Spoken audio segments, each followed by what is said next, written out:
नमस्कार, मी श्रीकांत उमरीकर. आपण पाहतात ॲनालायझर. लाईक करा, शेअर करा, सबस्क्राईब करा. ॲनालायझरचं ॲप डाउनलोड करा. आज व्हॅलेंटाईन डे, जागतिक प्रेम दिवस. तुमच्या सगळ्यांना जे मनापासून दुसऱ्यांवर प्रेम करतात, स्वतःवर प्रेम करतात, निसर्गावर प्रेम करतात, कशावरही, पण जे मनापासून प्रेम करतात त्या सगळ्यांना मनापासून शुभेच्छा. काही जण असा वाद घालतील की काय लावलंय हे, ते काही आपला सण नाही, परकीय आहे आणि कशाला त्याच्या निमित्ताने हे करायचं. मला ते महत्त्वाचं वाटत नाही. प्रेमाच्या साठीचा म्हणून कुठला तरी दिवस आहे आणि आपल्या मनातली ही जी रसरशीत अशी भावना आहे आणि ती व्यक्त करण्याच्यासाठीचा जर एक दिवस असेल आणि जागतिक पातळीवरचा तो सण असेल तर आपण तो साजरा करायला काय हरकत आहे. तसंही आपण खूप उत्साही आणि उत्सवप्रिय असे आहोत. त्यामुळं आपल्याला आपले सणवार तर पुरेसे पडतातच असं नाही, बाहेरचे सणवार आपण उत्साहानं साजरे करतो. त्याच्यामुळे सगळ्यांना या जागतिक प्रेम दिवसाच्या शुभेच्छा. खरं तर या प्रेमाचं एक संकुचित असा अर्थ तरुण मुलामुलींनी एकमेकांवरती केलेलं प्रेम इतकाच ढोबळमानानं घेतला जातो. त्याच्यावरच्या कविता आणि ते हृदय काढलेलं आहे आणि ते सगळीकडं आणि त्याच्यावरच्या ओळी आज जिकडे तिकडे 2-2, 4-4 ओळींच्या कविता फिरत राहतात. कुसुमाग्रजांनी एक फार सुंदर कविता ह्या तरुणांच्या प्रेमाबद्दल लिहिलेली आहे. पुरे झाले चंद्र सूर्य, पुरे झाल्या तारा, पुरे झाले नदी नाले, पुरे झाला वारा. पुरे झाले चंद्र सूर्य, पुरे झाल्या तारा, पुरे झाले नदी नाले, पुरे झाला वारा. मोरासारखा छाती काढून उभा राहा, सांग तिला मिठीत तुझ्या स्वर्ग आहे सारा. शेवाळलेले शब्द आणि यमक छंद करतील काय, शेवाळलेले शब्द आणि यमक छंद करतील काय. डांबरी रस्त्यावरती श्रावण इंद्रधनू बांधील काय. म्हणून सांगतो जागा हो जाण्यापूर्वी वेळ, प्रेम नाही अक्षरांच्या भातुकलीचा खेळ. प्रेम म्हणजे जंगल होऊन जळत जाणं, प्रेम म्हणजे जंगल होऊन जळत जाणं, प्रेम म्हणजे वणवाहून जाळत जाणं. शब्दांच्या या धोक्यामध्ये अडकू नकोस, बुरुजावरती झेंड्यासारखा फडकू नकोस. शब्दांच्या या धोक्यामध्ये अडकू नकोस, बुरुजावरती झेंड्यासारखा फडकू नकोस. उधळून दे तुफान सगळं काळजामध्ये साचलेलं, प्रेम कर भिल्लासारखं बाणावरती खोचलेलं. मातीमध्ये पेरून सुद्धा मेघापर्यंत पोचलेलं. शब्दांच्या या धोक्यामध्ये अडकू नकोस, बुरुजावरती झेंड्यासारखा फडकू नकोस. उधळून दे तुफान सगळं काळजामध्ये साचलेलं, प्रेम कर भिल्लासारखं बाणावरती खोचलेलं. प्रेम कर भिल्लासारखं बाणावरती खोचलेलं. तरुणांना एक फार सुंदर संदेश कुसुमाग्रजांनी दिलेला आहे की प्रत्यक्ष कृती करा. आणि ती कृती म्हणजे नुसतंच काही शब्द लिहायचे आहेत, नुसतीच काही बडबड करायची आहे, पण प्रत्यक्ष कृती तुमच्या हातून झाली पाहिजे. आता एकदा ह्याला व्यापक केलं की मग हे प्रेम हा विषय फक्त स्त्री पुरुष संबंधापुरता आणि तरुण तरुणींपुरता उरत नाही, तो व्यापक होत जातो.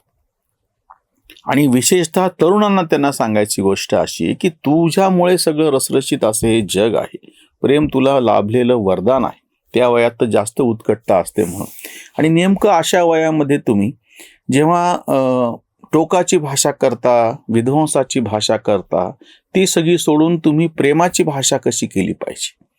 मग एकदा ही चौकट लक्षात घेतल्याच्या नंतर त्याची व्यापकता आपल्या लक्षात येते. अशी हटाची अशी तटाची उनाड भाषा हवी कशाला, स्वप्नांचे नवगेंद गुलाबी अजून फुलती तुझ्या उशाला. मला कुसुमाग्रजांच्याच कविता आज नेमक्या आठवायला लागल्या. अशी हटाची अशी तटाची उनाड भाषा हवी कशाला, स्वप्नांचे नवगेंद गुलाबी अजून फुलती तुझ्या उशाला. अशीच असते यौवन यात्रा शूल व्यथांचे उरी रहावे, जळत्या जखमांवरी स्मितांचे गुलाब पाणी शिंपित जावे. जखमा घ्याव्या जखमा द्याव्या पण रामायण कशास त्याचे, जखमा द्याव्या जखमा घ्याव्या पण रामायण कशास त्याचे. अटळ मुलाखत जरा अग्नीची कशास कीर्तन असे धुराचे. तुझ्याच साठी उदयाद्रीवर लक्ष उद्याची जागता आहे, तुझ्याच साठी उदयाद्रीवर लक्ष उद्याची जागता आहे. तुझ्याच साठी लाख रवींचे गर्भ सुखाने साहत आहे, तुझ्यासाठी लाख रवींचे गर्भसुखाने साहत आहे. येणारी पहाट ही सुंदर असणार आहे. जे काही सगळं दुःख अडचण आहे ते सगळं बाजूला सारून नवीन काहीतरी खूप छान घडणार आहे आणि त्याच्यासाठी तुझ्या मनामध्ये प्रेम भावना रसरशीतपणे जागी असायला पाहिजे. हा फक्त तरुणांपुरता विषय नाहीये. तुम्ही ह्याला व्यापक करत गेल्याच्यानंतर आपल्याकडे काय होतं की आपण एखाद्या गोष्टीला काहीतरी त्याच्यावरती शिक्का मारतो, काहीतरी चौकट टाकतो आपल्या समजुतीला सोपं जावं म्हणून. पण जेव्हा ह्याचा जर व्यापक अर्थ आपण करत गेला तर तुमच्या असं लक्षात येईल की रसरशीत अशी प्रेम भावना हे खरं म्हणजे काय म्हणता येईल त्याला जगण्याचं मूळ आहे, जगण्याचं कारण आहे. अगदी जात्यावरच्या ओवीवरती बाईनं असं एक लिहून ठेवलेलं आहे बघा. त्याच्यामध्ये प्रत्यक्ष प्रेम शब्द कुठंच येत नाही. दाण्याच्या जोडीने जिण्याचा रगडा, दाण्याच्या ओढीने जिण्याचा रगडा, गाण्याच्या ओढीने तुला ओढीते दगडा. ती ज्या पद्धतीनं कलेवरती प्रेम करते आहे आणि संसाराचं सगळं दुःख, सगळी अडचण, सगळे कष्ट हे कशामुळे सोसते आहे तर कला आहे, गाणं आहे. हे गाणं म्हणजे एका अर्थाने प्रेम, गाणं म्हणजे कला, गाणं म्हणजे प्रेम, गाणं म्हणजे तुमच्या आयुष्याला एक अतिशय सुंदर असं बनवणं. खरं तर प्रेमाची एक फार सोपी अशी व्याख्या करता येऊ शकेल. भौतिक पातळीवरती जे काही सगळं चालू असतं, व्यवहार असतात, अडचणी असतात, त्या सगळ्या बाजूला ठेवून त्याच्यावरती मात करून घेऊन ते जगणं आनंददायी बनवणारी जी काही गोष्ट असेल त्याला म्हणायचं प्रेम. ह्याच्यामध्ये भौतिक पातळीवरची वासना, शारीरिक पातळीवरची वासना तर आहेच आहे आणि आमच्या सनातन संस्कृतीनं ही गोष्ट कधी दुय्यम मानलेली नाही. धर्म, अर्थ, काम आणि मोक्ष ह्या सगळ्याला जर प्रत्येक समान असं त्याला जर वेटेज दिलेलं असेल तर त्याच्यातलं 25% एका अर्थाने कामभावनेसाठी सुद्धा दिलेले आहेत. लक्षात घ्या.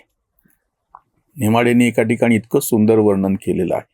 त्याच्यामुळे हे सगळं वर्णन करत असताना शारीरिक पातळीवरती दुय्यम न मानता शरीराच्या प्रत्येक अवयवाला दागिने आहेत, पण एकच अवयव असा आहे की त्याला दागिना म्हणजे दुसरा अवयवाचं इतकी सुंदर भावना स्त्री पुरुष संबंधामधल्या शारीरिक संबंधाच्या बाबतीतली इतक्या गोड पद्धतीने नेमाडेंनी मानलेली आहे. आजच्या ह्या प्रेमाच्या दिवसावरची ही वसंतवाणी. आज आनंदाचा प्रेमाचा दिवस, गुलाबी नवस बोलण्याचा. साऱ्या जगातली प्रेम भाषा एक, सच्चा भाव नेक मनातले.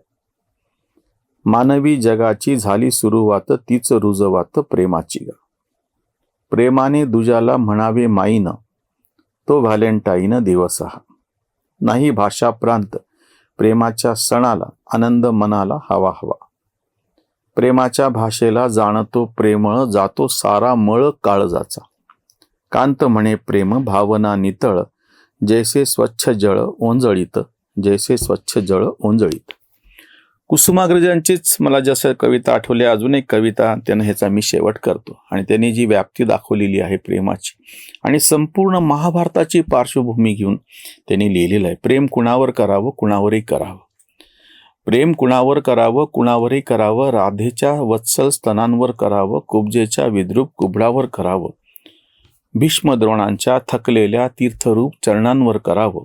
दुर्योधन कर्णाच्या अभिमानी अपराजित मरणावर करावं. प्रेम कुणावर करावं, कुणावरही करावं. प्रेम गायीच्या नेत्रातील अथांग कारुण्यावर करावं. मोराच्या पिसातील अद्भुत लावण्यावर करावं. प्रेम गायीच्या नेत्रातील अथांग कारुण्यावर करावं. मोराच्या पिसातील अद्भुत लावण्यावर करावं. बासरीच्या स्वरातून पाझरणाऱ्या सप्तस्वरांच्या चांदण्यावर करावं. बासरीच्या सुरातून पाझरणाऱ्या सप्तस्वरांच्या चांदण्यावर करावं. आणि यमुनेचा डोह जहरून टाकणाऱ्या कालियाच्या फण्यावरही करावं. प्रेम कुणावर करावं, कुणावरही करावं. प्रेम योगावर करावं, भोगावर करावं, त्याहून अधिक त्यागावर करावं. प्रेम बलरामाच्या खांद्यावरील नांगराच्या फाळावर करावं. प्रेम बलरामाच्या खांद्यावरील नांगराच्या फाळावर करावं. कंसाच्या काळजातील विद्वेषाच्या ज्वाळावर करावं. प्रेम कुणावर करावं, कुणावरही करावं. कारण प्रेम आहे. आणि त्याच्यात श्रीकृष्णाच्या संदर्भातली एक ओळ फार सुंदर आलेली. चारी पुरुषार्थाची झिंग देणाऱ्या जीवनाच्या द्रवावर करावं. श्रीकृष्णाला पुरुषोत्तम असं मानले गेलेले. चारी पुरुषार्थाची झिंग देणाऱ्या जीवनाच्या द्रवावर करावं. आणि पारध्याच्या बाणाने अरण्यात घायाळ होऊन एकाकी पडणाऱ्या स्वतःच्या शवावरही करावं. प्रेम कुणावर करावं, कुणावरही करावं. आणि त्याचा जो शेवट त्याच्यातले काही भाग फक्त मी तुम्हाला सांगितला. शेवट असा आहे त्याचा फार सुंदर.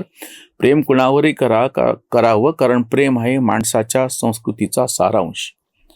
कारण प्रेम आहे माणसाच्या संस्कृतीचा सारांश, त्याच्या इतिहासाचा निष्कर्ष आणि भविष्यातील अभ्युदयाची आशा एकमेव. प्रेम कुणावर करावं, कुणावरही करावं. प्रेम कुणावर करावं, कुणावरही करावं. प्रेमाची अशी एक व्यापक व्याख्या कुसुमाग्रजांनी आपल्या समोर ठेवलेली आहे. आज जागतिक प्रेम दिनाच्या निमित्तानं तुमच्या मनातली ही जी रसरशीत भावना आहे, प्रेम करण्याची, उत्कटतेनं प्रेम करण्याची, ती दुसऱ्या व्यक्तीवरती असू शकतं, ती निसर्गावर असू शकतं, ते कलेवर असू शकतं. तुम्ही एखादा ध्यास बाळगलेला आहे, शास्त्रज्ञ एखाद्या विषयाच्या मागं संशोधनासाठी लागलेले असतात. कुठलीही गोष्ट तुम्ही मनपूर्वक ती करता आणि तेच म्हणजे एका अर्थाने प्रेम आहे. इथेच थांबूयात. धन्यवाद. जागृतीचा विधायक